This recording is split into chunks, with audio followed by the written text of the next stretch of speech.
noite, pessoal.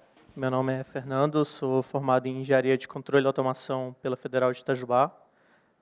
Faço mestrado na USP em Sistema de Informação. Estou trabalhando com reconhecimento automático da área da língua de sinais e atuo como professor de Libras na Federal de Alfenas.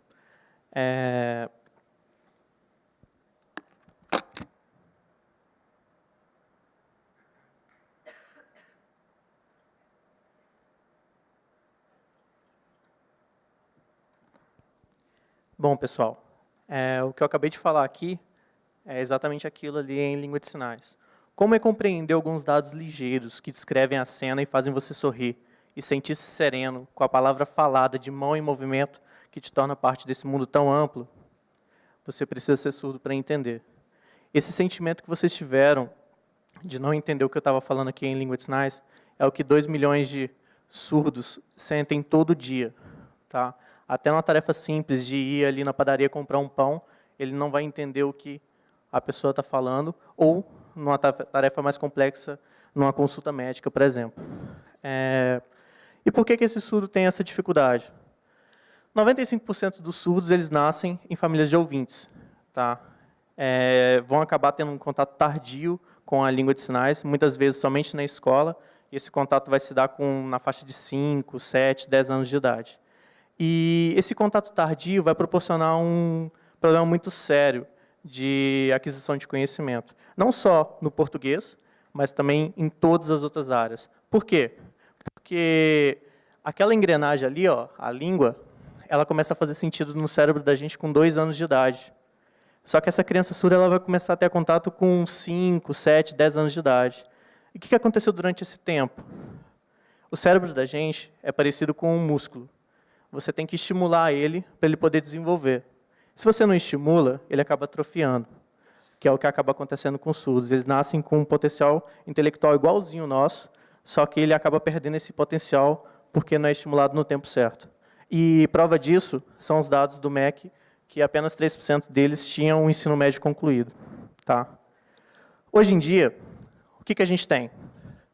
Não temos lugares acessíveis, instituições públicas e privadas não atendem os surdos em língua de sinais e não temos também profissionais suficientes que saibam língua de sinais para atuar como intérprete em todo lugar. A lei prevê difusão da língua de sinais e acessibilidade em todos os lugares públicos. Nesse contexto, surgiu a Incluir Tecnologia. Não só nesse contexto, eu sou irmão de surdo vivendo esse contexto, surgiu a Incluir Tecnologia. Já atuamos em todo o Brasil, na área de prestação de serviço em língua de sinais, não só na capacitação, mas na interpretação em várias instituições de nível federal. Por exemplo, a gente poderia citar a Federal de Pelotas, lá na Federal de Itajubá mesmo, a gente já teve algum trabalho também. E, para solucionar essa questão da surdez, a gente tem 2 opções. Colocar um intérprete de Libras em todo lugar, que é praticamente impossível, é um alto custo, e a gente não tem profissional para isso. Tá? Imaginem colocar um intérprete de Libras em todas as agências bancárias, todos os hospitais, etc. Existem algumas soluções que estão partindo para tentar fazer a tradução automática, só que essa tradução automática hoje ela só faz do português para a língua de sinais. A gente não tem uma solução ainda que faça da língua de sinais para o português. Então, o que esse surdo está falando? Eu só vou falar para ele, ele não vai me falar nada?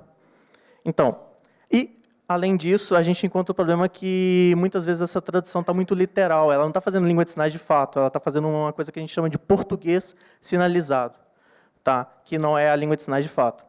E muitas vezes elas usam a internet e a gente sabe que a infraestrutura no Brasil de internet não é muito boa. Pensando nisso, a Incluir Tecnologia desenvolveu o LibraSac. O que é o LibraSac? É uma ferramenta para colocar um intérprete de Libras em todo lugar, de maneira virtual, através de videoconferência. Então, teremos profissionais que sabem língua de sinais, de fato, atuando e fazendo a intermediação da comunicação. De baixo custo, porque a pessoa só vai pagar quando usar, então não vai ter um funcionário lá ocioso, e com um consumo de internet muito abaixo do normal. Como que a gente está trabalhando? Estamos trabalhando com as empresas empregadoras que possuem deficientes nos seus quadros de funcionários, que eles têm que cumprir uma cota, e prestadores de serviços, bancos, aeroportos, hotéis. Já temos um contrato fechado com um órgão público, que é a Superintendência Regional de Trabalho lá de Porto Alegre, para poder prestar esse serviço. E a gente quer chegar até o consumidor final, a gente quer chegar para o pai, para a mãe, que quer ter a interação em língua de sinais com o seu próprio filho. Como resultados, como o Renato já citou, a empresa já faturou mais de R$1 milhão na prestação de serviço. Temos o LibraSac em uso em 2 lugares, que é no Senai e na Superintendência Regional de Porto Alegre. E a nossa meta é dobrar esse resultado. Já temos R$1 milhão de contrato assinado para 2014. E continuar fazendo o próximo sorrir. A nossa meta é fazer aqueles 2 milhões de surdos lá ter acesso a qualquer ambiente em língua de sinais. Então, essa é a Incluir Tecnologia com o LibraSac, uma ferramenta para colocar um intérprete de Libras em todo lugar através de videoconferência a baixo custo. Muito obrigado.